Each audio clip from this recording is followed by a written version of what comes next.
Gracia y paz, amados hermanos, el Señor les bendiga. El día de hoy continuaremos Apocalipsis 16, segunda parte. Versos 12 al 16, Armagedón. Versículo 12.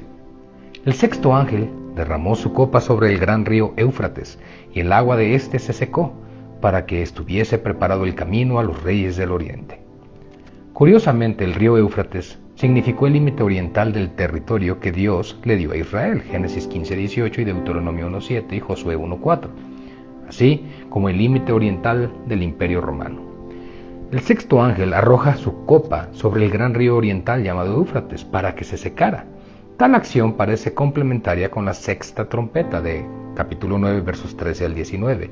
Como vimos, del mismo río Éufrates son desatados 4 demonios poderosos, destinados a matar a la tercera parte de la humanidad. El sentido de todo esto es que el Armagedón, como lo conocemos, no será una sola batalla, en griego mage, sino una guerra, en griego polemon, tal y como consta en el capítulo 16, verso 14, que veremos. Una guerra que empezará cuando sean desatados estos 4 demonios junto al Éufrates. Entonces, pasados días de confrontación, el sexto ángel con la copa de la ira verterá esta sobre el río, de modo que se seque y puedan pasar los ejércitos de los dirigentes del oriente. Eso lo vimos aquí en el versículo 12. Por lo tanto, la sexta trompeta y la sexta copa van una detrás de la otra en cuestión de tiempo, o cronos, para que estuviese preparado el camino a los reyes del oriente. Podemos asegurar con total seguridad que hoy en día las naciones del oriente, China por ejemplo, tienen un peso específico claro en el orden internacional en todos los ámbitos. Uno de los fenómenos de nuestro tiempo, hermanos, es el aumento de poder que han conseguido estas naciones en estos últimos años, convirtiéndose en grandes fuerzas militares y económicas. El resurgimiento de Japón de entre la confusión en solo 40 años es una de las recuperaciones más asombrosas de las que ha dejado constancia la historia. Japón se ha convertido en una potencia económica mundial, y añadiríamos que no solo Japón, sino China, Corea del Sur y la del norte, el sureste de Asia en general. Hasta la India dispone ya de la bomba atómica, hermanos. Mencionando un poco más a Stedman, este poeta inglés dijo lo siguiente: el este es el este y el oeste es el oeste, y nunca los dos se unirán hasta que la tierra y el cielo se encuentren pronto ante el gran trono del juicio de Dios. Es decir, que llegará un momento en que el occidente y el oriente se reúnan, y será en la batalla de Armagedón o Megiddo. Versos 13 y 14. Y vi salir de la boca del dragón y de la boca de la bestia y de la boca del falso profeta 3 espíritus inmundos a manera de ranas, pues son espíritus de demonios que hacen señales y van a los reyes de la tierra en todo el mundo para reunirlos a la batalla de aquel gran día del Dios Todopoderoso. Esta vez ya es la batalla final, y es el propio Satanás, su hijo de perdición, y su falso profeta, a modo de trinidad satánica, los que cada uno de ellos convocan con sus milagros fraudulentos a los dirigentes de todo el mundo para la gran batalla. Lo hacen a través de enviar espíritus inmundos, parecidos a batracios, es decir, ranas o sapos, en el griego batrahoi. Las ranas avanzan dando saltos y así cubren las distancias. Esos espíritus también darán grandes saltos, evitando caer allí donde la gente de Dios esté en ese tiempo. También las ranas son muy precisas a la hora de cazar sus presas. Esos demonios serán precisos a la hora de convencer al resto de los dirigentes mundiales. Los batracios en general son animales inmundos, según la ley mosaica. Esos demonios son verdaderamente inmundos. El motivo de reunir a los reyes de la tierra en todo el mundo es para destruir al pueblo de Dios en Israel. Querrá el diablo dar el asalto final al Israel de Dios que está en su tierra. El diablo sabe que se juega el todo por el todo con ese acto. En su necedad, orgullo y vanagloria, dice creer que tiene posibilidades de vencer, pero no es así. La reunión de todos los ejércitos de los reyes de la tierra tiene como ulterior propósito el reunirlos a la batalla de aquel gran día del Dios Todopoderoso. Así pues, no es el diablo, ni su hijo de perdición, ni su falso profeta los que convocan esa batalla, sino el mismo Dios del cielo en realidad. Esto está claramente detallado por el profeta Joel en Joel 3, 1 al 3, donde la segunda parte de los versos dice: reuniré a todas las naciones y las haré descender al valle de Josafat, y allí entraré en juicio con ellas a causa de mi pueblo y de Israel mi heredad, a quien ellas esparcieron entre las naciones y repartieron mi tierra. El valle de Josafat es el valle de Jezreel, la llanura de Megiddo, es decir, Armagedón. Verso 15. He aquí yo vengo como ladrón, bienaventurado el que vela y guarda sus ropas para que no ande desnudo y vean su vergüenza. He aquí otra advertencia básicamente para los creyentes, a no seguir la corriente de este mundo, la cual desembocará en el anticristo. Creo que primeramente esta es una advertencia a los cristianos de este tiempo. Muchos tienden a seguir al hombre. Verso 16. Y los reunió en el lugar que en hebreo se llama Armagedón. Por otro lado, hermanos, lo que les espera a los que rechazan a Cristo es justamente el Armagedón, sea en el lugar geográfico o no. El Armagedón también supone la destrucción total del resto de este mundo enemigo de Cristo. La pregunta obvia no nos la hemos formulado hasta ahora. ¿Con quién irán a pelear todas las naciones? La respuesta nos la da el profeta Zacarías en su capítulo 14, versos 1 al 3. He aquí, el día de Jehová viene, y en medio de ti serán repartidos tus despojos, porque yo reuniré a todas las naciones para combatir contra Jerusalén, y la ciudad será tomada y serán saqueadas las casas y violadas las mujeres, y la mitad de la ciudad irá en cautiverio, mas el resto del pueblo no será cortado de la ciudad. Después saldrá Jehová y peleará con aquellas naciones, como peleó en el día de la batalla.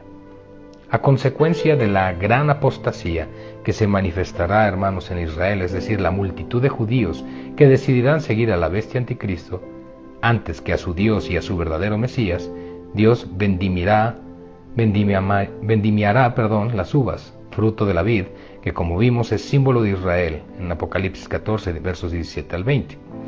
Todas las naciones vendrán a Israel a destruir a Israel, porque ese es el propósito del diablo. No obstante, como ya hemos leído, la destrucción no llegará a su consumación, y el pueblo fiel al Señor no sufrirá mal alguno. El Señor saldrá a escena y destruirá los ejércitos de las naciones impías. Versos 17 al 21, la séptima copa. Tras la sexta copa viene seguidamente la séptima. No fue así en los anteriores, sexto sello y sexta trompeta, que hubo un paréntesis antes del séptimo sello y la séptima trompeta, respectivamente. Aquello fue debido a la misericordia y la paciencia de Dios, pero ahora, en el tiempo de las copas de la ira, ya no hay tiempo para la paciencia, ya que la justicia ha entrado en escena. No existe intervalo alguno entre la sexta y la séptima copa. Esta última acontece trayendo consigo y derramando de ella el resto de las plagas, las cuales podemos ver en este pasaje. Todo parece indicar, hermanos, que el resultado de la sexta copa engrana con la séptima, y el contexto es Armagedón y sus consecuencias. Verso 17. El séptimo ángel derramó su copa por el aire. Esta vez, este ángel derrama su copa sobre el aire. ¿Por qué? Satanás es el príncipe de la potestad del aire, Efesios 2:2. Esto tiene un doble sentido. Tiene el sentido espiritual y es confrontación directa con las huestes espirituales de maldad en las regiones celestes, Efesios 6:12, y tiene el sentido natural, esto es probablemente guerra nuclear. Satanás fue echado del tercer cielo, donde está Dios, será echado del segundo cielo, que es el espacio exterior, eso lo vimos en Apocalipsis 12, versos 7 al 9, y será aquí echado del primer cielo, que es la atmósfera terrestre. Todas esas convulsiones de tipo espiritual tienen siempre una manifestación de lo natural, en este caso guerra abierta a todo nivel. Hay que entender que el Armagedón no solo es una guerra en la que intervienen hombres, sino que también interviene Dios contra Satanás. En lo espiritual es una guerra invisible, pero también es toda real y devastadora, que es la que acontecerá en el mundo físico realmente. Otro aspecto a tener en cuenta es que es la última oportunidad que el diablo va a tener. Después de este evento, si pierde, como será el caso, sabe que será apresado y encerrado en el abismo por 1000 años. Eso lo veremos en el capítulo 20. Respecto a la posibilidad de guerra atómica, también hay un comentarista, Stedman, que dice: es posible que este juicio describa una guerra nuclear que produzca enormes nubes de radiación sobre la Tierra, de modo que el aire resulte literalmente envenenado. No hay que descartar tampoco el uso de otras armas de destrucción masiva, como guerra química o bacteriológica. Y salió una gran voz del templo del cielo, del trono, diciendo: hecho está. Al ser lanzado el contenido de la copa, se comunica desde el centro de la santidad de Dios el cumplimiento y consumación de su ira santa. Esa voz es la voz del mismo Dios. Ya las cosas no van a ser las mismas de aquí en adelante. Se acabaron los tiempos de ignorancia de Dios y de pecado como siempre fue hasta ese momento. Dios va a reinar sobre la tierra, de hecho, por fin, y lo hará a través de su Cristo. Verso 18. Entonces hubo relámpagos y voces y truenos y un gran temblor de tierra, un terremoto tan grande cual no lo hubo jamás desde que los hombres han estado sobre la tierra. Esta es la manifestación de la presencia directa de Dios. Este episodio nos hace recordar el acaecido en el Sinaí cuando Israel estaba en el desierto, Éxodo 19, pero esta vez el cuadro será todavía más sobrecogedor, ya que será a escala mundial. Se nos anuncia el mayor de los terremotos, mayor, por ejemplo, que el que encontramos en el capítulo 8, verso 5, si no es el mismo. Es un terremoto consecuencia de la convulsión del planeta, o que convulsiona el planeta. Versículo 19. Y la gran ciudad fue dividida en 3 partes, y las ciudades de las naciones cayeron, y la gran Babilonia vino en memoria delante de Dios para darle el cáliz del vino del ardor de su ira. La gran ciudad, que no puede ser otra sino Jerusalén, capítulo 11, verso 8, será dividida en 3 partes. También Zacarías nos relata que ocurrirá. Zacarías 14:4 dice: y se afirmarán sus pies en aquel día sobre el monte de los olivos, que está en el frente de Jerusalén al oriente, y el monte de los olivos se partirá por en medio hacia el oriente y hacia el occidente, haciendo un valle muy grande, y la mitad del monte se apartará hacia el norte y la otra mitad hacia el sur. No creo que debamos entender ese evento como de destrucción, sino como consecuencia de la venida en gloria de Cristo, porque el que pone los pies sobre el monte de los olivos es Él. Y las ciudades de las naciones cayeron. En cambio, en este caso, la cosa cambia. Esas ciudades serán las importantes, controladas por el régimen del anticristo. Estas sí caerán. Y la gran Babilonia vino en memoria delante de Dios para darle el cáliz del vino del ardor de su ira. Esta es la capital donde reside el régimen del anticristo. Esta tendrá un pago especial y se verá en detalle en el capítulo 18. Verso 20. Y toda isla huyó y los montes no fueron hallados. Actualmente es sabido, hermanos, que el nivel del mar está subiendo inexorablemente. Venía la siguiente noticia en el diario El País del domingo 26 de septiembre del 2004 en Europa. La Agencia de Protección del Medio Ambiente de los Estados Unidos calcula que las aguas marinas han subido hasta 30 centímetros en el último siglo. De seguir esa tendencia, que va en aumento constante, las costas y las islas serán en mayor o menor modo anegadas por el mar. Esto es lo que ya se puede percibir, pero aún va a haber mayores cuestiones, ya que las potencias de los cielos serán conmovidas. El Señor Jesús ya lo profetizó, hermanos, en Lucas 21, 25 al 27. Entonces habrá señales en el sol, en la luna y en las estrellas, y en la tierra angustia de las gentes, confundidas a causa del bramido del mar y de las olas. ¿Se dan cuenta? Sin duda también a causa del efecto del terremoto mencionado, la devastación será muy notable. Y en el sentido espiritual no habrá posibilidad de que nadie, enemigo de Dios, escape refugiándose en un lugar aislado, como una isla, así como la arrogancia soberbia de los montes podrá librar a nadie de la justa ira de Dios. Verso 21. Y cayó del cielo sobre los hombres un enorme granizo como del peso de un talento, y los hombres blasfemaron contra Dios por la plaga del granizo, porque su plaga fue sobremanera grande.